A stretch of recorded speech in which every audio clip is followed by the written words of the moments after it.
श्री गणेशाय नमः। अनंत विद्या चैनल पे आज हम कथा उपनिषद को समझने की कोशिश करेंगे। तो चलिए शुरू करते हैं। गौतम वंशीय वाजश्रव के पुत्र महर्षि उद्यालक ने फल की कामना से विश्वजीत नामक यज्ञ किया, जिसमें सर्वस्व का दान करना आवश्यक था। उद्यालक के नचिकेता नामक एक पुत्र था। उस समय गोधन सबसे प्रमुख धन माना जाता था और उद्यालक के घर में इसका अच्छा भंडार था। यज्ञ में 4 मुख्य ऋत्विज को सबसे अधिक गायें दी जाती थीं, जबकि अन्य ऋत्विजों को उनसे कम गायें मिलती थीं। जब सभी को नियमानुसार दक्षिणा में गायें दी जा रही थीं, तब बालक नचिकेता ने उन गायों की दयनीय स्थिति देखी। यह देखकर उसके निर्मल हृदय में श्रद्धा जागी और वह सोचने लगा कि पिताजी कैसी गायें दक्षिणा में दे रहे हैं। इनमें न तो जल पीने की शक्ति है, न चबाने के लिए दांत बचे हैं और न स्तनों में दूध है। ये तो मृत्यु के करीब हैं और दान लेने वालों को दुख के अलावा कुछ नहीं देंगी। दान उस वस्तु का होना चाहिए जो उपयोगी हो, प्रिय हो और दान लेने वाले को सुख दे। अनुपयोगी वस्तुएं दान के नाम पर देना तो दान का अपमान है और दाता को नरक जैसी योनियां मिलेंगी। और सर्वस्व में तो मैं भी आता हूं, मुझको तो इन्होंने दान में दिया नहीं। मैं पुत्र होकर इस अनिष्ट को रोकने के लिए अपना बलिदान दूंगा, यही मेरा धर्म है। निश्चय करके नचिकेता ने अपने पिताजी से पूछा, पिताजी, मैं भी तो आपका धन हूं, आप मुझे किसे देंगे? पिताजी ने उत्तर नहीं दिया। नचिकेता ने दोबारा वही प्रश्न किया, पर पिताजी ने फिर अनसुना कर दिया। जब नचिकेता ने तीसरी बार पूछा, तो क्रोधित होकर पिताजी ने आवेश में कहा, तुझे मैं मृत्यु को देता हूं। यह सुनकर नचिकेता मन ही मन सोचने लगा कि शिष्यों और पुत्रों की 3 श्रेणियां होती हैं, उत्तम, मध्यम और अधम। जो बिना आज्ञा की प्रतीक्षा किए गुरु या पिताजी की इच्छा अनुसार कार्य करते हैं, वे उत्तम हैं। जो आज्ञा पाकर कार्य करते हैं, वे मध्यम, और जो आज्ञा मिलने पर भी कार्य नहीं करते, वे अधम हैं। मैं कभी अधम नहीं रहा। फिर पिताजी ने ऐसा क्यों कहा? शायद उन्होंने आवेश में ऐसा कह दिया हो, पर उनका वचन सत्य करना आवश्यक है। साथ ही पिताजी अब पश्चाताप कर रहे हैं, उन्हें सांत्वना देना भी जरूरी है। यह सोचकर नचिकेता पिताजी के पास जाकर बोला, पिताजी, हमारे पितामह और दूसरे श्रेष्ठ पुरुषों का आचरण देखिए। उनके चरित्र में कभी असत्य नहीं था। असत्य का आचरण असाधु लोग ही करते हैं, लेकिन उससे कोई अजर अमर नहीं होता। मनुष्य का जीवन नश्वर है।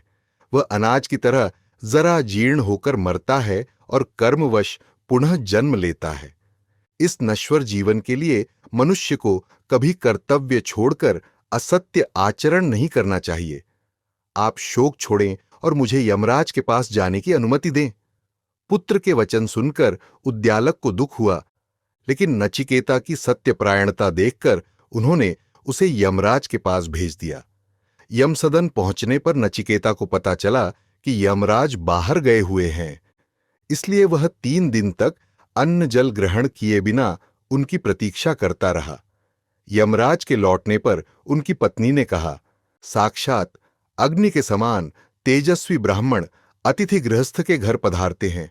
साधु हृदय गृहस्थ अपने कल्याण के लिए उस अतिथि रूप अग्नि को शांत करने हेतु पाद्य अर्घ्य आदि देते हैं। इसलिए हे सूर्यपुत्र, आप तुरंत उस ब्राह्मण बालक के पैर धोने के लिए जल ले जाइए, क्योंकि वह 3 दिन से आपकी प्रतीक्षा में अनशन कर रहा है। आपकी सेवा से ही वह शांत होगा। जिसके घर पर भूखा अतिथि ब्राह्मण बैठा रहता है, उस मनुष्य को न तो इच्छित वस्तुएं प्राप्त होती हैं, न निश्चित वस्तुओं का सुख मिलता है। उसकी वाणी से सौंदर्य, सत्य और माधुर्य का लोप हो जाता है, जिससे उसे वाणी का सुख भी नहीं मिलता। उसके यज्ञ दान आदि इष्ट कर्म के फल नष्ट हो जाते हैं। अतिथि के असत्कार से उसके पूर्व पुण्य से प्राप्त पुत्र, पशु आदि धन भी नष्ट हो जाते हैं। पत्नी के वचन सुनकर यमराज तुरंत नचिकेता के पास गए और विधिपूर्वक अतिथि सत्कार करके बोले, ब्राह्मण देव, आप मेरे आदरणीय अतिथि हैं। मुझे आपका यथा योग्य सत्कार करना चाहिए था, पर मेरे प्रमाद से आप 3 रात्रि भूखे बैठे रहे। यह मेरा बड़ा अपराध है। कृपया इस दोष की निवृत्ति के लिए मुझे क्षमा करे। इसके प्रायश्चित्त स्वरूप आप प्रत्येक रात्रि के बदले मुझसे अपनी इच्छा के अनुसार 3 वर मांग लें। नचिकेता ने कहा, हे मृत्युदेव, 3 वरों में से पहला वर मैं यही मांगता हूं कि मेरे पिता, जो क्रोध में मुझे आपके पास भेजकर अब अशांत और दुखी हो रहे हैं, मेरे प्रति क्रोध रहित होकर शांति और संतोष प्राप्त करे। जब आपकी अनुमति से मैं घर लौटूं, तब वे मुझे अपने पुत्र नचिकेता के रूप में पहचाने और पूर्ववत स्नेह से बातचीत करें। यमराज ने कहा, मृत्यु के मुख से सुरक्षित लौटे हुए तुम्हें देखकर तुम्हारे पिता मेरी प्रेरणा से अत्यंत प्रसन्न होंगे। वे तुम्हें पूर्ववत प्रेम करेंगे और उनका दुख एवं क्रोध पूरी तरह शांत हो जाएगा। तुम्हें पाकर अब वे जीवन भर सुखपूर्वक रहेंगे। नचिकेता ने आगे कहा, हे यमराज, मैं जानता हूं कि स्वर्गलोक अत्यंत सुखदायक है। वहां कोई भय नहीं है, न ही वृद्धावस्था आती है और न ही लोग मृत्यु से मारे जाते हैं। वहां भूख प्यास की ज्वाला में जलना नहीं पड़ता है। स्वर्ग के निवासी शोक से मुक्त होकर सदा आनंद भोगते हैं, परंतु स्वर्ग प्राप्ति के लिए अग्नि विज्ञान आवश्यक है, और आप उस स्वर्ग प्राप्ति के साधन रूप अग्नि को भली भांति जानते हैं। मेरी उस अग्निविद्या में गहरी श्रद्धा है, इसलिए कृपया मुझे उस अग्निविद्या का उपदेश दीजिए। यही मेरा दूसरा वर है। तब यमराज बोले, नचिकेता, मैं उस स्वर्ग प्राप्ति की साधन रूप अग्निविद्या को भली भांति जानता हूं और इसे तुम्हें यथार्थ रूप में बताता हूं। इसे ध्यान से सुनो। यह अग्निविद्या अनंत और विनाश रहित लोक की प्राप्ति कराने वाली है और उसका आधार है, परंतु यह अत्यंत गुप्त है और विद्वानों की बुद्धि रूपी गुफा में छिपी रहती है। इतना कहकर यमराज ने अग्निविद्या की महत्ता और गोपनीयता समझाने के बाद स्वर्गलोक की प्राप्ति के साधन रूप अग्निविद्या का रहस्य नचिकेता को सिखाया। उन्होंने अग्नि के लिए कुंड निर्माण में ईंटों के आकार, प्रकार और संख्या तथा अग्नि के चयन की विधि को विस्तार से समझाया। इसके बाद नचिकेता की बुद्धि और स्मृति की परीक्षा के लिए यमराज ने उससे कहा कि जो कुछ सीखा है उसे दोहराकर बताओ। तीक्ष्ण बुद्धि नचिकेता ने जैसा समझा था सब ठीक ठीक सुना दिया। उसकी विलक्षण स्मृति और प्रतिभा देखकर यमराज अत्यंत प्रसन्न हुए और बोले, तुम्हारी योग्यता देखकर मुझे अत्यंत प्रसन्नता हुई है, इसलिए अब मैं तुम्हें एक और वर बिना मांगे ही देता हूं। यह अग्नि, जिसका मैंने तुम्हें उपदेश दिया है, तुम्हारे नाम से प्रसिद्ध होगी। इसके साथ ही तुम्हारे देवत्व की सिद्धि के लिए मैं तुम्हें विविध रूपों वाले यज्ञ विज्ञान रूपी रत्नों की यह माला देता हूं। इसे स्वीकार करो। यमराज ने आगे कहा, जो विद्वान अग्नि विद्या में बताई गई ईंटों के आकार, संख्या और अग्नि के चयन की विधि को जानकर 3 बार निष्काम भाव से नचिकेत अग्निविद्या का अनुष्ठान करेगा, वह देहपात से पहले ही जन्म मृत्यु के बंधनों को तोड़कर शोक रहित हो जाएगा और अंत में अविनाशी स्वर्गलोक को प्राप्त करेगा। नचिकेता अपना तीसरा वर मांगते हुए कहता है, भगवन, अब मैं आत्मा के यथार्थ स्वरूप ज्ञान प्राप्ति का उपाय जानना चाहता हूं। मृत्यु के बाद आत्मा के अस्तित्व को लेकर एक बड़ा संदेह है। कुछ लोग कहते हैं कि आत्मा रहती है और कुछ कहते हैं कि नहीं रहती। इस विषय पर आपके उपदेश से मैं इस रहस्य को भली भांति समझ सकूंगा। यही मेरा अभीष्ट तीसरा वर है। नचिकेता का महत्वपूर्ण प्रश्न सुनकर यमराज ने मन ही मन उसकी प्रशंसा की और सोचा कि यह ऋषिकुमार बालक होने पर भी अत्यंत प्रतिभाशाली है और गहन आत्म तत्व को जानना चाहता है। लेकिन आत्म तत्व का ज्ञान केवल उपयुक्त अधिकारी को ही देना चाहिए। अनाधिकारी को इसका उपदेश हानिकारक हो सकता है।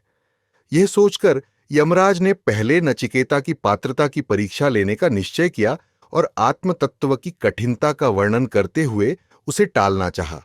उन्होंने कहा, नचिकेता, यह आत्म तत्व अत्यंत सूक्ष्म और कठिन विषय है। इसे समझना सहज नहीं है। देवताओं को भी इस पर संदेह हुआ था और वे भी इसे जान नहीं सके थे। इसलिए तुम कोई दूसरा वर मांग लो। मैंने तुम्हें 3 वर देने का वचन दिया है और मैं तुम्हारा ऋणी हूं, परंतु इस वर के लिए मुझे बाध्य मत करो। इस आत्म तत्व विषयक वर को छोड़ दो। परंतु नचिकेता आत्म तत्व की कठिनता की बात सुनकर तनिक भी विचलित नहीं हुआ। उसका उत्साह और दृढ़ हो गया।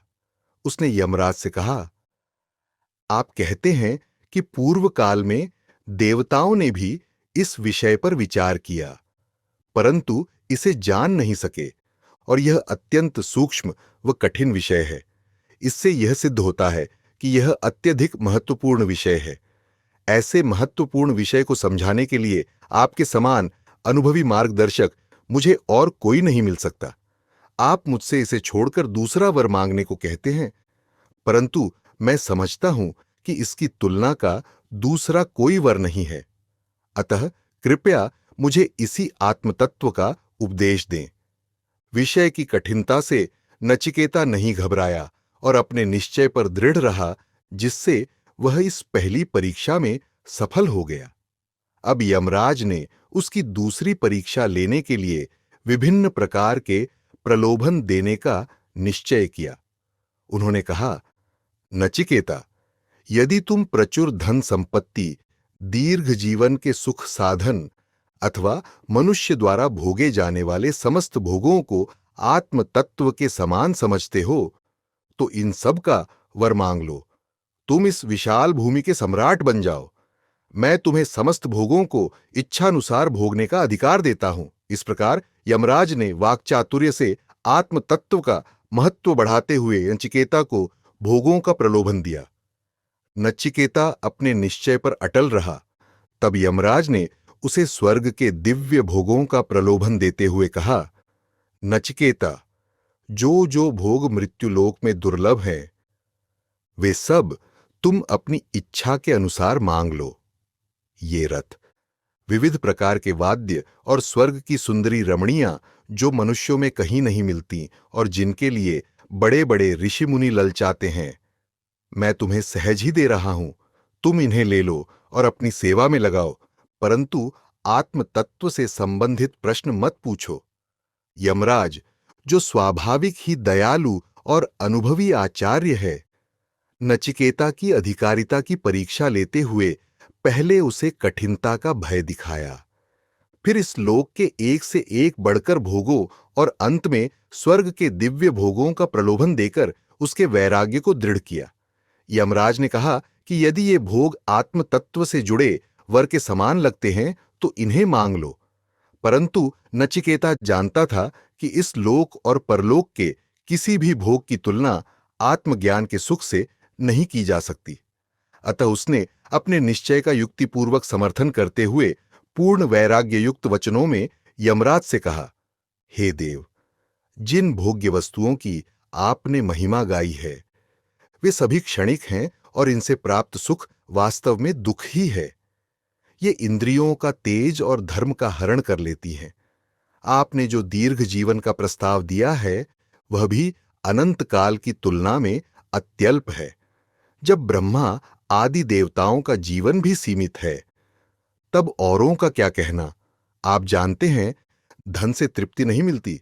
जैसे आग में घी डालने से वह और भड़कती है, वैसे ही भोगों से तृप्ति नहीं होती। जीवन निर्वाह के लिए जितना धन चाहिए, वह तो आपके दर्शन से मिल जाएगा। दीर्घ जीवन की भी आवश्यकता नहीं। जब तक मृत्यु के पद पर आपका शासन है, तब तक मुझे मरने का भी भय क्यों होने लगा। इसलिए मेरा प्रार्थनीय वही आत्म तत्व का वर है, मैं इसे लौटा नहीं सकता। आप ही बताइए, आप जैसे अजर अमर महात्मा का दुर्लभ संग प्राप्त करके मृत्यु लोक का कौन बुद्धिमान मनुष्य स्त्रियों के सौंदर्य, क्रीड़ा और प्रमोद में आसक्त होकर उनकी ओर देखेगा और इस लोक में दीर्घकाल तक जीवित रहने में आनंद मानेगा। यमराज ने नचिकेता की दृढ़ता, वैराग्य और निर्भीकता को देखकर ब्रह्म विद्या का अधिकारी मानते हुए उपदेश से पहले उसके महत्व को समझाया। वह बोले, मनुष्य शरीर अन्य योनियों की तरह केवल कर्मों का फल भोगने के लिए नहीं है। इसमें मनुष्य सुखदायक साधनों का अनुष्ठान कर सकता है। वेदों में सुख के दो साधन बताए गए हैं। पहला, श्रेय, सदैव के लिए दुखों से मुक्त होकर पर ब्रह्म को प्राप्त करने का उपाय, और दूसरा, प्रेय, स्त्री, पुत्र, धन, यश आदि भोगों का उपाय। ये दोनों मनुष्य को अपनी ओर खींचते हैं। अधिकतर लोग भोगों के तत्कालिक सुख के कारण प्रेय की ओर खींच जाते हैं, जबकि कुछ भाग्यवान श्रेय को अपनाकर साधन में तत्परता से लगते हैं और अनंत आनंद स्वरूप परमात्मा को प्राप्त करते हैं। परंतु जो प्रेय में उलझते हैं, वे अपने परम लक्ष्य से भटककर अनित्य भोगों के दुख में फंस जाते हैं और वास्तविक सुख से वंचित रह जाते हैं। अधिकांश लोग पुनर्जन्म में विश्वास न होने के कारण इस विषय पर विचार नहीं करते और भोगों में आसक्त होकर अपने दुर्लभ मानव जीवन को भोगों में ही समाप्त कर देते हैं। परंतु जो लोग पुनर्जन्म और परलोक में विश्वास रखते हैं, वे श्रेय और प्रेय दोनों के गुण दोषों पर विचार करते हैं। इनमें जो श्रेष्ठ बुद्धि संपन्न होते हैं, वे विवेक पूर्वक प्रेय की उपेक्षा कर श्रेय को अपनाते हैं। वहीं जिनमें विवेक का अभाव होता है, श्रेय के लाभ में विश्वास नहीं करते और प्रत्यक्ष भोगों की प्राप्ति के लिए प्रेय को अपनाते हैं। उनका उद्देश्य केवल योगक्षेम, यानी जो मिला है उसे सुरक्षित रखना, और जो नहीं मिला उसे प्राप्त करने तक सीमित रहता है। हे नचिकेता, तुम्हारी परीक्षा करके मैंने देखा कि तुम अत्यंत बुद्धिमान, विवेकी और वैराग्य संपन्न हो। जिन भोगों के मोहजाल में बड़े बड़े चतुर, विवेकी और तार्किक लोग भी फंस जाते हैं, तुमने उन्हें स्वीकार नहीं किया, तुमने सहज ही उनकी उपेक्षा कर दी। अतः तुम निश्चित रूप से परमात्म तत्व के श्रवण के सर्वोत्तम अधिकारी हो।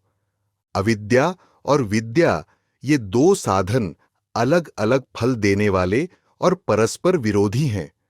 जो भोगों में आसक्त है, वह कल्याण के मार्ग पर आगे नहीं बढ़ सकता, और जो कल्याण मार्ग का पथिक है, वह भोगों की ओर नहीं देखता। वह भोगों को दुख रूप मानकर उनका परित्याग कर देता है।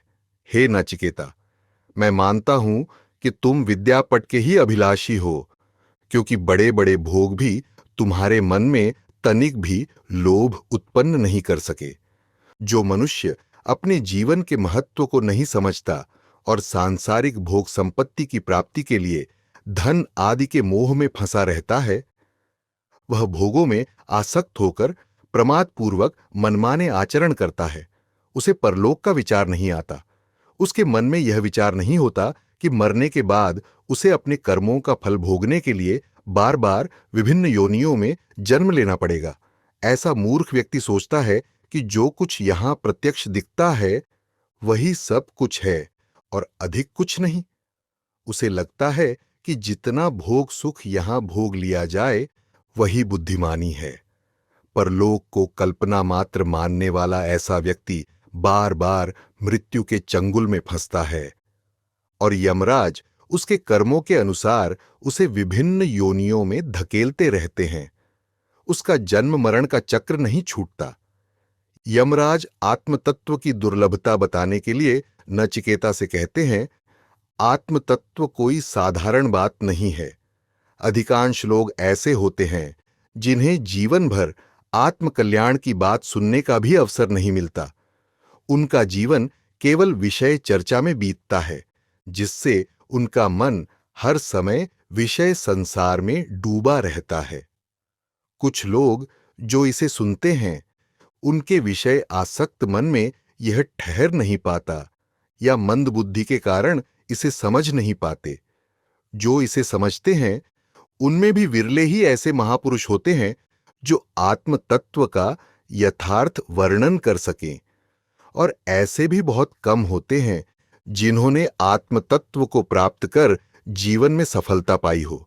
अतः आत्म तत्व की प्राप्ति में हर चरण पर दुर्लभता ही है। अब यमराज नचिकेता के मन में परमात्मा के तत्व की जिज्ञासा उत्पन्न करने के लिए उनकी महिमा का वर्णन करते हैं। यह संपूर्ण जगत एक दुर्गम गहन वन के समान है, पर यह परब्रह्म परमेश्वर से परिपूर्ण है। वह सर्वव्यापी, इसमें सर्वत्र प्रविष्ट है। वह सबके हृदय रूपी गुफा में स्थित है। इस प्रकार नित्य साथ रहने पर भी लोग उन्हें सहज में देख नहीं पाते, क्योंकि वह अपनी योग माया के पर्दे में छिपे है, अतः अत्यंत गुप्त है। उनके दर्शन बहुत दुर्लभ हैं।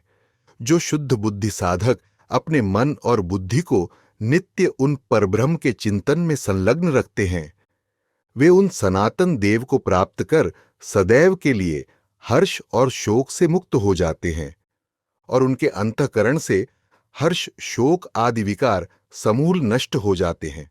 इस अध्यात्म विषयक उपदेश को पहले अनुभवी महापुरुष से श्रद्धापूर्वक सुनना चाहिए, फिर उसका मनन और एकांत में विचार करके उसे बुद्धि में स्थिर करना चाहिए।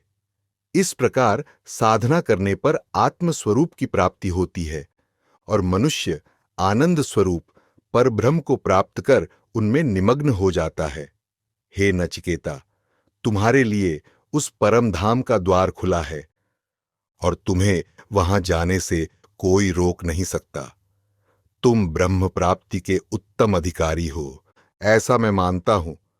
नचिकेता, यमराज से परब्रह्म परमात्मा की महिमा सुनकर और स्वयं को उसका अधिकारी जानकर जिज्ञासु हो उठता है। यमराज की प्रशंसा से संकोच अनुभव करते हुए वह पूछता है, भगवन, यदि आप मुझ पर प्रसन्न हैं तो कृपया मुझे उस परमात्म तत्व का उपदेश दीजिए जो धर्म और अधर्म से रहित, कार्य कारण रूप प्रकृति से पृथक और भूत, वर्तमान तथा भविष्य इन सब से भिन्न है। यमराज नचिकेता से कहते हैं, मैं तुम्हें परब्रह्म पुरुषोत्तम का परम प्राप्य स्वरूप बताता हूं, जो ओमकार के प्रतीक रूप में वाच्य है। समस्त वेद विभिन्न प्रकार और छंदों से जिसका प्रतिपादन करते हैं, सभी तप और साधन का जो परम और चरम लक्ष्य है, और जिसे प्राप्त करने के लिए साधक निष्ठापूर्वक ब्रह्मचर्य का अनुष्ठान करते हैं, वह यह अक्षर ओम है। यह अविनाशी प्रणव ओम ही ब्रह्म का स्वरूप है, और यही परब्रह्म, परम पुरुष, पुरुषोत्तम है। अर्थात इस ओमकार का नाम ब्रह्म और परब्रह्म दोनों का प्रतीक है। यह ओमकार ही परब्रह्म परमात्मा की प्राप्ति के लिए सबसे श्रेष्ठ और चरम आधार है। इससे परे और कोई आधार नहीं है। परमात्मा के इस श्रेष्ठ नाम की शरण में जाना ही उनकी प्राप्ति का सर्वोत्तम और अमोघ साधन है।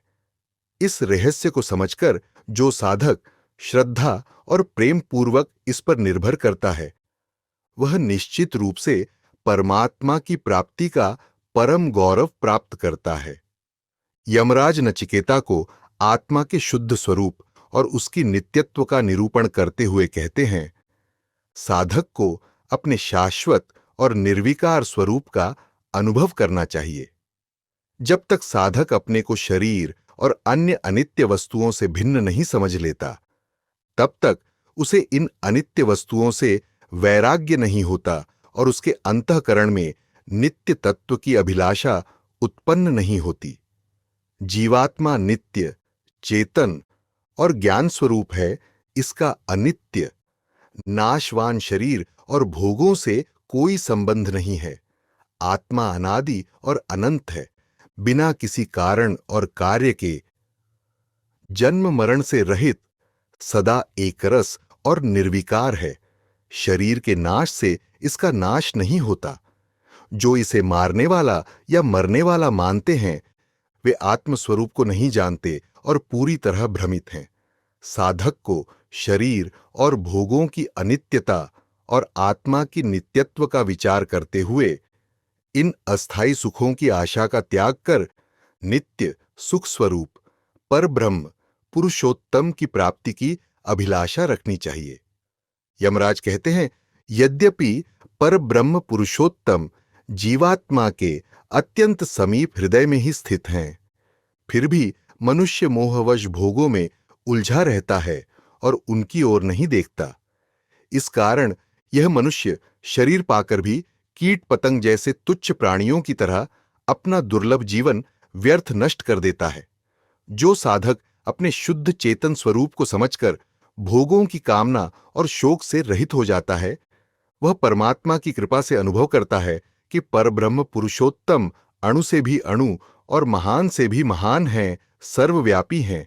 इस प्रकार वह उनकी महिमा को समझकर उनका साक्षात्कार कर लेता है। यमराज नचिकेता को समझाते हुए कहते हैं, परमात्मा की शक्ति असीम और अद्वितीय है। वे अपने परम धाम में विराजमान रहते हुए भी भक्तों की पुकार पर कहीं भी पहुंच जाते हैं। अपने परम धाम में शयन करते हुए भी भक्तों की दृष्टि में वे सब ओर चलते रहते हैं। या यूं कहें कि उनकी सर्वव्यापकता ऐसी है कि वे बैठे भी वही हैं, चलते भी वही हैं, सोते भी वही हैं और सर्वत्र विद्यमान हैं। वे सभी रूपों में नित्य अपनी महिमा में स्थित हैं। इस अद्वितीय परमेश्वर्य के बावजूद उनमें अहंकार लेश मात्र भी नहीं है। ऐसे परम देव को जानने का अधिकारी उनके कृपापात्र के अलावा और कौन हो सकता है? प्राणियों के शरीर अनित्य और विनाशशील हैं। इनमें निरंतर परिवर्तन होता रहता है, परंतु इनमें समभाव से स्थित परब्रह्म पुरुषोत्तम इन शरीरों से सर्वथा रहित अशरीरी है। इसी कारण वे नित्य और अचल हैं। जिन परमेश्वर की महिमा का वर्णन मैं कर रहा हूं, वे न तो उन लोगों को मिलते हैं जो शास्त्रों का अध्ययन करके लच्छेदार भाषा में उनका वर्णन करते हैं, न उन तर्कशील बुद्धिमान व्यक्तियों को जो अपने बुद्धि के अभिमान में तर्क वितर्क से उन्हें समझने का प्रयास करते हैं, और न ही उन्हें जो केवल सुनते रहते हैं। वे परमात्मा केवल उसी को प्राप्त होते हैं जिसे वे स्वयं स्वीकार करते हैं। वे उन्हीं को स्वीकार करते हैं जिनके लिए उनमें उत्कट इच्छा होती है, जो उनके बिना नहीं रह सकते। ऐसे साधक जो अपनी बुद्धि या साधना पर नहीं, बल्कि केवल उनकी कृपा की प्रतीक्षा करते हैं, उन पर परमात्मा कृपा करते हैं और अपनी योग माया का पर्दा हटाकर अपने स्वरूप का साक्षात्कार कराते हैं। यमराज कहते हैं, जो मनुष्य बुरे आचरणों का त्याग नहीं करता, जिसका मन परमात्मा को छोड़कर सांसारिक भोगों में भटकता रहता है, जिसके हृदय में परमात्मा पर विश्वास नहीं है और जो सदा अशांत रहता है, जिसकी मन, बुद्धि और इंद्रियाओं वश में नहीं है, ऐसा व्यक्ति सूक्ष्म बुद्धि द्वारा आत्मविचार करते रहने पर भी परमात्मा को प्राप्त नहीं कर सकता। ऐसा व्यक्ति परमात्मा की असीम कृपा का आदर नहीं करता और उसकी अवहेलना करता है, इसलिए वह उनकी कृपा का अधिकारी नहीं बनता। मनुष्य शरीर में धर्मशील ब्राह्मण और धर्म रक्षक क्षत्रिय का शरीर परमात्मा की प्राप्ति के लिए अधिक उत्तम माना गया है, किंतु ये भी उन काल स्वरूप परमेश्वर के भोजन बन जाते हैं। तो अन्य साधारण मनुष्यों की बात ही क्या है? मृत्यु, जो सबका संहार करता है, वह भी परमेश्वर के भोजन के साथ लगने वाली चटनी की भांति है। ऐसे संहारक परमेश्वर को कोई भी मनुष्य अपने नश्वर मन, बुद्धि और इंद्रियों के द्वारा अन्य वस्तुओं की तरह कैसे जान सकता है? किसका सामर्थ्य है कि वह सबके जानने वाले को जान सके?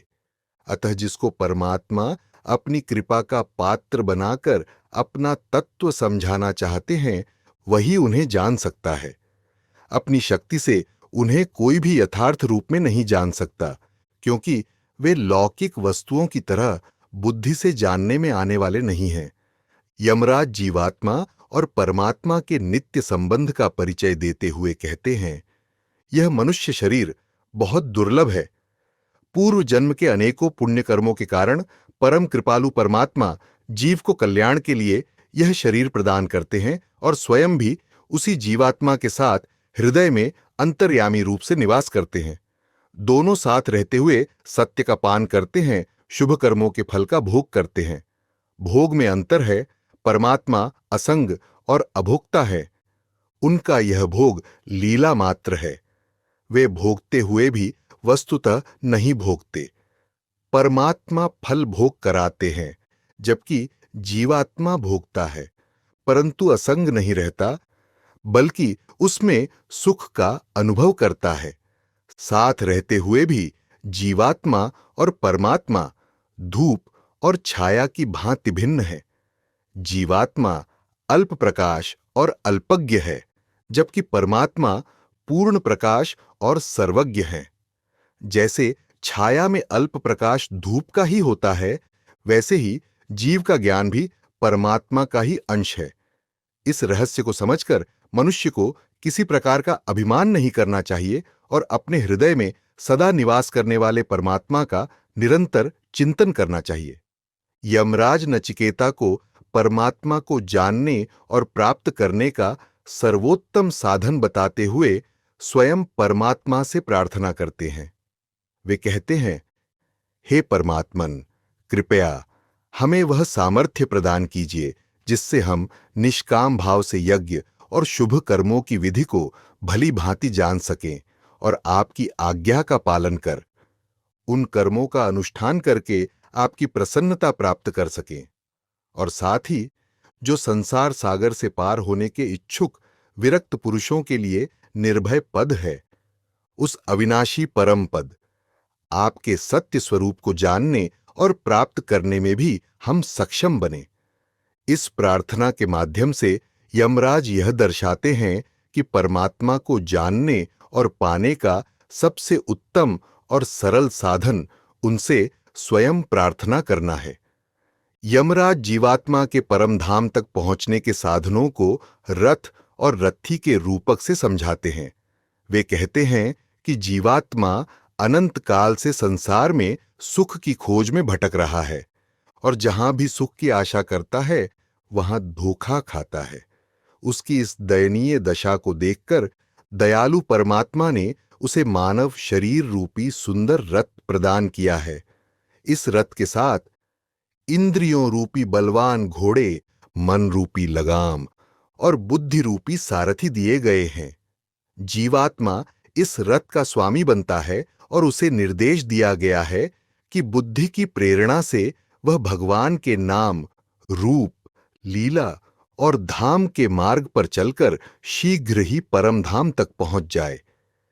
यदि जीवात्मा इस मार्ग पर चलता तो वह शीघ्र परमात्मा तक पहुंच जाता, परंतु मोहवश उसने परम लक्ष्य को भुला दिया और बुद्धि को प्रेरित करना बंद कर दिया।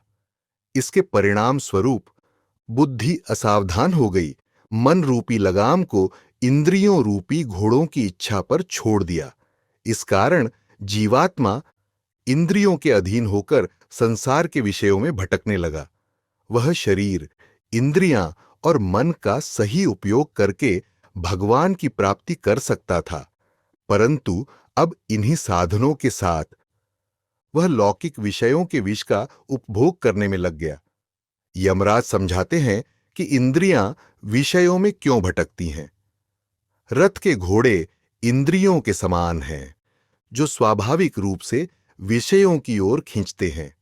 बुद्धि रूपी सारथी यदि मन रूपी लगाम को मजबूत पकड़े तो इंद्रियां नियंत्रित रहती हैं, क्योंकि इंद्रियां विषयों का ग्रहण तभी कर पाती है जब मन उनके साथ होता है। यदि बुद्धि विवेकपूर्ण, बलवान और कुशल न हो तो इंद्रियां लगाम सहित पूरे रथ को अपने अधीन कर लेती हैं, जिससे रथ, रथी और सारथी सब गहरे गड्ढे में जा गिरते हैं। जो जीवात्मा अपनी बुद्धि को विवेक युक्त बना लेता है और अपनी बुद्धि को लक्ष्य पर स्थिर रखता है, उसकी इंद्रियां भी बुद्धि के अधीन होकर भगवत संबंधी पवित्र विषयों में संलग्न रहती हैं। जैसे श्रेष्ठ अश्व सावधान सारथी के अधीन होकर निर्दिष्ट मार्ग पर चलते हैं, वैसे ही उसकी इंद्रियां भी साधना के मार्ग पर स्थिर रहती है। यमराज बताते हैं कि जिस मनुष्य की बुद्धि विवेक और कर्तव्य अकर्तव्य के ज्ञान से रहित होती है, जिसका मन असंयत और निग्रह रहित है और जिसकी इंद्रियां निरंतर दुराचार में प्रवृत्त रहती हैं, उसका जीवन कभी पवित्र नहीं रह पाता। ऐसे व्यक्ति को मानव शरीर से मिलने वाले परम पद की प्राप्ति नहीं होती। इसके विपरीत वह अपने दुष्कर्मों के कारण संसार चक्र में भटकता रहता है और कूकर शूकर आदि विभिन्न योनियों में जन्म मरण का चक्र भोगता है। यमराज कहते हैं कि जो व्यक्ति सावधान रहकर अपनी बुद्धि को निरंतर विवेकशील बनाए रखता है, मन को नियंत्रित कर पवित्र भाव में स्थित रहता है, इंद्रियों से भगवान की आज्ञा अनुसार निष्काम कर्म करता है और भगवान को अर्पण किए भोगों को राग द्वेष से रहित होकर केवल शरीर निर्वाह के लिए उपभोग करता है, वह उस परम धाम को प्राप्त कर लेता है जहां से फिर लौटना नहीं होता। शरीर अनित्य है, इसका क्षय हो रहा है। यदि इस अमूल्य समय को सांसारिक भोगों में नष्ट कर दिया गया तो जन्म मरण के चक्र में फंसना पड़ेगा और मनुष्य जीवन का उद्देश्य अधूरा रह जाएगा। इसलिए विवेक शक्ति का सदुपयोग करते हुए संसार की अनित्यता और विषय जनित सुखों की यथार्थ दुख रूपता को समझकर उनसे विरक्त हो जाना चाहिए। मनुष्य शरीर निर्वाह के कर्तव्य कर्मों को निष्काम भाव से परमात्मा की आज्ञा मानकर करे। बुद्धि में भगवान के नाम, रूप, लीला, धाम, शक्ति और कृपा पर दृढ़ विश्वास रखें। मन, वाणी, नेत्र और कान सभी इंद्रियों को भगवान के चिंतन, गुण वर्णन, दर्शन और महिमा श्रवण में लगाएं। जीवन का हर क्षण भगवान की स्मृति में व्यतीत हो, यही मनुष्य जीवन की सार्थकता है। जो ऐसा करता है वह परब्रह्म पुरुषोत्तम के अचिंत्य परम पद को प्राप्त कर सदा के लिए कृतार्थ हो जाता है। यमराज यहां रथ के रूपक के माध्यम से इंद्रियों को असत मार्ग से हटाकर भगवत प्राप्ति के मार्ग में लगाने का तरीका बताते हैं। इंद्रियां स्वभाव से ही विषयों की ओर आकर्षित होती हैं, परंतु इस आकर्षण को रोकने के लिए इंद्रियों से अधिक बलवान तत्वों का सहारा लेना आवश्यक है। इंद्रियों से बलवान विषय हैं जो उन्हें आकर्षित करते हैं, लेकिन विषयों से बलवान मन है। यदि मन विषयों में आसक्त न हो तो इंद्रियाओं और विषय साधक को प्रभावित नहीं कर सकते। मन से भी बलवान बुद्धि है जो विचार करके मन को राग द्वेष से मुक्त और नियंत्रित रख सकती है। इन सबसे बलवान आत्मा है जो इन सभी का स्वामी है और उसकी शक्ति से ही ये नियंत्रित रहते हैं। इसलिए साधक को अपनी आत्मशक्ति का अनुभव कर बुद्धि और मन को नियंत्रित करना चाहिए। यमराज बताते हैं कि अव्यक्त शब्द भगवान की उस त्रिगुणमयी माया शक्ति को दर्शाता है जो अत्यंत कठिनाई से पार की जा सकती है। यही माया जीवात्मा और परमात्मा के बीच पर्दा बनकर खड़ी होती है, जिससे जीव पास में होते हुए भी परमेश्वर को नहीं देख पाता। जीव अपनी शक्ति से इस माया को हटा नहीं सकता, केवल भगवान की शरण में जाकर उनकी कृपा से ही इससे पार हो सकता है। यह माया जीवों को अपने वश में रखती है और इसे हटाने की शक्ति स्वयं जीव में नहीं है। इससे भी बलवान परम पुरुष परमेश्वर ही हैं, जो बल, ज्ञान और क्रिया की अंतिम सीमा है। इसलिए जीव को उनकी शरण लेनी चाहिए। जब परमेश्वर अपनी कृपा से इस माया रूपी पर्दे को हटाते हैं, तब उसी क्षण जीव को भगवान की प्राप्ति होती है। जिन्होंने भगवान का आश्रय लेकर अपनी बुद्धि को तीक्ष्ण बना लिया है, वे सूक्ष्मदर्शी साधक ही उनकी कृपा से सूक्ष्म बुद्धि द्वारा उन्हें देख सकते हैं। बुद्धिमान व्यक्ति को पहले वाणी और इंद्रियों को बाहरी विषयों से हटाकर मन में विलीन करना चाहिए, ताकि इनकी कोई गतिविधि न रहे और मन विषयों से रहित हो जाए। जब यह अभ्यास हो जाए, तब मन को ज्ञान स्वरूप बुद्धि में विलीन कर देना चाहिए, ताकि बुद्धि के सिवा कोई अन्य विचार न हो। इसके बाद ज्ञान स्वरूप बुद्धि को जीवात्मा के शुद्ध स्वरूप में विलीन करना चाहिए, जिससे केवल आत्म तत्व का अनुभव शेष रह जाए। अंत में अपने आप को भी शांत आत्मा रूप पर ब्रह्म पुरुषोत्तम में विलीन कर देना चाहिए। अधिकांश लोग विवेक के अभाव में इंद्रियों को सिर्फ बाहरी विषयों में ही लगाए रखते हैं और परमात्मा की ओर देखने का प्रयास नहीं करते। वे विषयों में ही रमते हैं और इनका दुष्परिणाम नहीं समझते। विरले बुद्धिमान व्यक्ति ही सत्संग, स्वाध्याय और भगवान की कृपा से विषय भोगों के दुखों को समझते हैं। ऐसे लोग इंद्रियों को बाहरी विषयों से हटाकर भगवत संबंधी विषयों में लगाते हैं और अंततः अंतर्यामी परमात्मा का दर्शन करते हैं। यमराज कहते हैं, शब्द, स्पर्श, रूप, रस और गंध जैसे सब भौतिक विषयों का अनुभव और उनके सुख का अनुभव भी मनुष्य परमात्मा द्वारा मिली ज्ञान शक्ति से करता है। उन्हीं की शक्ति से यह समझ सकता है कि ये सभी नाशवान हैं। विचार करने पर स्पष्ट होता है कि इन सब का एकमात्र नित्य कारण पर ब्रह्म परमेश्वर ही है, जो पहले भी थे और आगे भी रहेंगे। अतः हे नचिकेता, वह ब्रह्म तत्व यही है जो सबका शेष, पर्यवसान और परम गति है। जिस परमात्मा के सहयोग से जीवात्मा स्वप्न और जागृत अवस्था की सभी घटनाओं का अनुभव करता है, उसी परम ब्रह्म से उसे ज्ञान शक्ति का अंश प्राप्त होता है। उस महान सर्वव्यापी परमात्मा को जानकर धीर पुरुष कभी शोक नहीं करता। जो साधक यह समझ लेता है कि परमात्मा सबको जीवन प्रदान करते हैं, कर्मों का फल देते हैं और भूत, वर्तमान, भविष्य के एकमात्र शासक हैं, और यह भी कि वे अंतर्यामी रूप में सबके हृदय में स्थित हैं, वह उनके महिमामय स्वरूप को कभी नहीं भूलता। नचिकेता, जिस ब्रह्म के विषय में तुमने पूछा था वह यही है। यमराज कहते हैं, जो परमेश्वर सबसे पहले हिरण्यगर्भ ब्रह्म के रूप में प्रकट हुए और सब जीवों के हृदय में प्रवेश कर उनकी अंतर्यामी शक्ति बने, उन्हीं का यह संपूर्ण जगत महिमा के रूप में प्रकाश करता है। साथ ही जो सर्वदेवतामयी भगवती, जो परमेश्वर की संकल्प शक्ति से जगत की जीवनी शक्ति लेकर उत्पन्न होती है और सबके हृदय में निवास करती है, वे भी भगवान से अभिन्न हैं। भगवान और उनकी शक्ति में कोई भेद नहीं है। परमेश्वर ही शक्ति रूप से सबके हृदय में स्थित हैं। जिन परमेश्वर से सूर्य उत्पन्न होते हैं और जिनमें विलीन हो जाते हैं, जिनकी महिमा में सूर्य की उदय अस्त लीला नियम पूर्वक चलती है, उन परब्रह्म में सभी देवता प्रविष्ट हैं और उन्हीं में स्थिर हैं।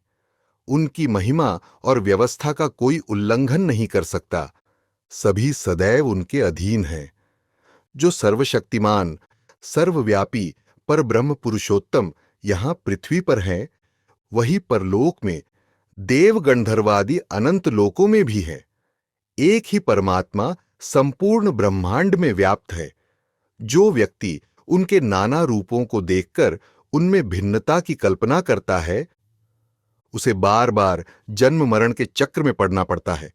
इसलिए यह दृढ़ता से समझना चाहिए कि एक ही परब्रह्म परमेश्वर अपनी अचिंत्य शक्ति से नाना रूपों में प्रकट है और यह सारा जगत बाहर भीतर उन्हीं से व्याप्त है, उन्हीं का स्वरूप है। परमात्मा का परम तत्व शुद्ध मन से ही इस प्रकार समझा जा सकता है कि इस जगत में केवल परमात्मा ही पूर्ण है, सब कुछ उन्हीं का स्वरूप है और यहां उनसे भिन्न कुछ भी नहीं है। हालांकि परमेश्वर भूत, वर्तमान और भविष्य के सभी प्राणियों के शासक हैं और सर्वत्र व्याप्त हैं, लेकिन हृदय में उनका विशेष स्थान माना गया है। परमात्मा किसी आकार विशेष के नहीं है, पर वे प्रत्येक प्राणी के हृदय परिमाण के अनुसार ही विराजमान होते हैं। मनुष्य का हृदय अंगुष्ठ परिमाण का है, इसलिए परमात्मा को उसके हृदय में अंगुष्ठ मात्र आकार का कहा गया है। जो उन्हें अपने हृदय में इस प्रकार देखता है, वह जानता है कि परमात्मा सबके हृदय में है और इसलिए वह किसी की निंदा, घृणा या द्वेष नहीं करता। मनुष्य के हृदय में स्थित ये अंगुष्ठ मात्र परमात्मा भूत, भविष्य और वर्तमान के शासक हैं। ये दिव्य, निर्मल और शांत प्रकाश स्वरूप हैं, जो धूम्र रहित और दोष रहित हैं। अन्य ज्योतियां घटती बढ़ती हैं और समय के साथ बुझ जाती हैं, लेकिन ये परमात्मा न घटते बढ़ते हैं और न कभी मिटते हैं। वर्षा का जल एक ही होता है, लेकिन जब वह ऊंचे पर्वत की चोटी पर गिरता है तो नीचे बहकर विभिन्न रंग, आकार और गंध ग्रहण करता है।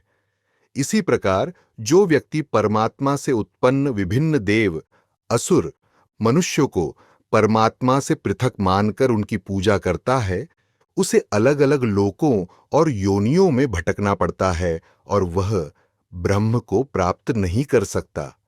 परंतु जब निर्मल जल में ही बरसता है तो वह शुद्ध जल ही बना रहता है।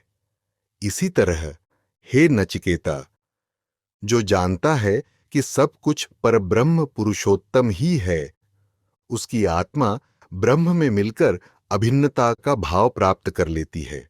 यमराज कहते हैं, मनुष्य शरीर 11 द्वारों वाला एक नगर है, जिसमें शुद्ध ज्ञान स्वरूप परमेश्वर विशेष रूप से हृदय में राजा की भांति विराजमान है। वे मानव हृदय में राजा की भांति स्थित रहकर शरीर के सभी कार्यों को संचालित करते हैं। सभी देवता, शरीर के प्राण, मन, बुद्धि और इंद्रियां उन्हीं परमेश्वर की प्रसन्नता के लिए उनके निर्देशानुसार समस्त कार्यों का संपादन करते हैं। यह जीवात्मा जब वर्तमान शरीर से निकलकर चला जाता है और उसके साथ इंद्रियां और प्राण भी चले जाते हैं, तब मृत शरीर में कुछ शेष नहीं दिखता, लेकिन वह सर्वव्यापी, सदा समान भाव से व्याप्त परब्रह्म परमेश्वर, जो चेतन जीव और जड़ प्रकृति सभी में सदा व्याप्त है, तब भी रह जाते हैं। यमराज कहते हैं, हे नचिकेता, मनुष्य और अन्य प्राणी प्राण या अपान की शक्ति से जीवित नहीं रहते, बल्कि उन्हें जीवित रखने वाला चेतन तत्व जीवात्मा है। प्राण और अपान जीवात्मा पर ही निर्भर हैं और उसके बिना एक क्षण भी नहीं रह सकते। जब जीवात्मा जाता है तो प्राण, अपान और इंद्रियां सभी उसका अनुसरण करते हुए चले जाते हैं। अब मैं तुम्हें बताऊंगा कि मृत्यु के बाद इस जीवात्मा का क्या होता है, यह कहां जाता है और किस प्रकार रहता है। यमराज बताते हैं, मरने के बाद जीवात्मा अपने शुभ अशुभ कर्मों और अंतिम समय की वासनाओं के अनुसार नई योनि में प्रवेश करता है। जिनके पुण्य और पाप समान होते हैं, वे मनुष्य के रूप में जन्म लेते हैं। जिनके पाप अधिक होते हैं, वे पशु पक्षियों के रूप में, और जिनके पाप अत्यधिक होते हैं, वे वृक्ष, लता, तृण आदि जड़ शरीर में जन्म लेते हैं। जो परम पुरुष परमेश्वर कर्मानुसार जीवात्माओं के लिए नाना प्रकार के भोगों की व्यवस्था करते हैं, वही प्रलय काल में सबके ज्ञान के लुप्त होने पर भी अपनी महिमा में सदैव जागृत रहते हैं। उनका ज्ञान एक रस, नित्य और अविनाशी है। यही परम विशुद्ध दिव्य तत्व परब्रह्म है, जिसे ज्ञानी महापुरुष परम अमृत स्वरूप और परमानंद कहते हैं। समस्त लोक उसी के अधीन हैं और कोई भी उसके नियमों का उल्लंघन नहीं कर सकता। सभी उसी के शासन में हैं और कोई उसकी महिमा का पार नहीं पा सकता। वे किसी भेदभाव के बिना हर प्राणी में उसके अनुरूप विभिन्न रूपों में प्रकट होते हैं। इसका अर्थ है कि परमेश्वर की महिमा प्रत्येक आधार के अनुरूप प्रकट होती है, पर उनकी वास्तविक महत्ता इससे कहीं अधिक है। उनकी अनंत शक्ति का केवल एक अंश ही इस संपूर्ण ब्रह्मांड को नाना प्रकार की आश्चर्यमय शक्तियों से संपन्न कर रहा है। यमराज कहते हैं, जैसे एक ही वायु अव्यक्त रूप में संपूर्ण ब्रह्मांड में व्याप्त है, पर भिन्न भिन्न वस्तुओं के संयोग से उन वस्तुओं के अनुरूप गति और शक्ति धारण करती प्रतीत होती है, वैसे ही परमात्मा सभी प्राणियों का एक ही अंतर्यामी होते हुए भी प्रत्येक प्राणी के संबंध में भिन्न भिन्न शक्ति और गति वाले दिखाई देते हैं, परंतु उनकी वास्तविकता उतनी ही नहीं है। वे इन सभी के बाहर भी अनंत, असीम और विलक्षण रूप से स्थित हैं। जो परमात्मा सदा सबके अंतरात्मा रूप में स्थित है, अद्वितीय और स्वतंत्र हैं और संपूर्ण जगत के सभी प्राणियों को अपने वश में रखते हैं। वे अपनी लीला से एक ही रूप को अनेक रूपों में प्रकट कर लेते हैं। जो ज्ञानी महापुरुष इन्हें अपने भीतर स्थित देख पाते हैं, उन्हीं को सदा के लिए स्थिर और सनातन परमानंद की प्राप्ति होती है, दूसरों को नहीं। नचिकेता मन ही मन विचार करता है, जिस सनातन परम आनंद और परम शांति को प्राप्त ज्ञानी महात्मा उस परब्रह्म के रूप में मानते हैं, जो अलौकिक और सर्वोपरि आनंद है, उसे मन और वाणी से व्यक्त नहीं किया जा सकता। मैं उस परमानंद स्वरूप परमेश्वर को प्रत्यक्ष रूप में कैसे जान सकता हूं? क्या वह प्रत्यक्ष रूप से प्रकट होते हैं या अनुभव में आते हैं? उनका ज्ञान किस प्रकार प्राप्त होता है? नचिकेता के आंतरिक भाव को समझकर यमराज ने कहा, उस स्वप्रकाश परमानंद स्वरूप पर ब्रह्म परमेश्वर के समीप सूर्य का प्रकाश भी फीका पड़ जाता है। जिस प्रकार सूर्य के सामने जुगनू का प्रकाश लुप्त हो जाता है, उसी प्रकार परमात्मा के असीम तेज के सामने सूर्य का तेज भी लुप्त हो जाता है। वहां चंद्रमा, तारागण, बिजली और लौकिक अग्नि भी नहीं चमक सकते, क्योंकि इस संसार में जो भी तत्व प्रकाशमान हैं, वे परमात्मा की प्रकाश शक्ति के एक अंश से ही प्रकाशित हैं। जब सभी का प्रकाशक वही परब्रह्म है, तो उसके समीप कोई अन्य प्रकाश कैसे प्रभाव डाल सकता है? संक्षेप में, यह संपूर्ण जगत उसी परमात्मा के प्रकाश के एक अंश से प्रकाशित हो रहा है।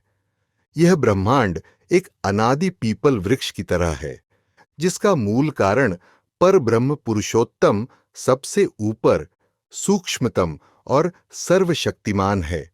इसकी शाखाएं क्रमशः ब्रह्मा, देव, पितर, मनुष्य, पशु पक्षी आदि हैं। इसका कारण वही दिव्य तत्व है, वही ब्रह्म है, जिसे अमृत कहा जाता है, और सभी लोग उसी पर आश्रित हैं। यह संपूर्ण चराचर जगत, जो इंद्रियों, मन और बुद्धि से जाना जा सकता है, उसी पर ब्रह्म पुरुषोत्तम से उत्पन्न हुआ है और उसी में चेष्टा करता है। वे परमेश्वर, जो दयालु होते हुए भी महान भयरूप हैं, सबके नियामक हैं। जिस प्रकार वज्रधारी राजा के सामने सभी सेवक उसकी आज्ञा का पालन करते हैं, उसी प्रकार सभी देवता भी इन परमेश्वर के आदेश का पालन करते हैं। ऐसा यह ब्रह्मांड रूप पीपल वृक्ष अनादिकालीन सदा से है, कभी प्रकट रूप से और कभी अप्रकट रूप से अपने कारण रूप पर ब्रह्म में नित्य स्थित रहता है, अतः सनातन है।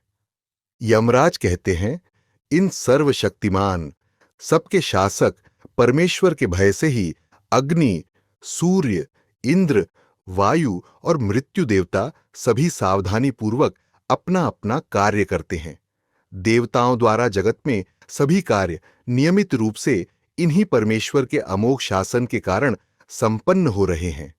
जो साधक इस दुर्लभ मनुष्य शरीर में रहते हुए इसके नाश से पहले ही परमात्मा का ज्ञान प्राप्त कर लेता है, उसका जीवन सफल हो जाता है। वह जन्म मृत्यु के चक्र से मुक्त हो जाता है, अन्यथा उसे फिर अनगिनत योनियों में भटकना पड़ता है। इसलिए मनुष्य को मृत्यु से पहले ही परमात्मा को जान लेना चाहिए। जो बुद्धिमान मनुष्य इंद्रियों के विभिन्न कार्यों और उनकी परिवर्तनशीलता को समझकर यह जान लेता है कि ये इंद्रिय, मन और बुद्धि आदि या उनका संघात रूप यह शरीर मैं नहीं हूं, मैं इन सब से अलग, नित्य, चेतन, विशुद्ध और सदा एक रस हूं, वह सदा के लिए दुख और शोक से मुक्त हो जाता है। परमात्मा का दिव्य स्वरूप प्रत्यक्ष नहीं होता और इसे चर्म चक्षुओं से नहीं देखा जा सकता। जो साधक प्रेम पूर्वक मन से उनका निरंतर ध्यान करता है, उसके हृदय में दिव्य ध्यान स्थिर होने पर वह अपने विशुद्ध बुद्धि रूप नेत्रों से परमात्मा के दिव्य स्वरूप की झलक पाता है। जो इन्हें जान लेते हैं वे अमृत अर्थात परमानंद स्वरूप बन जाते हैं।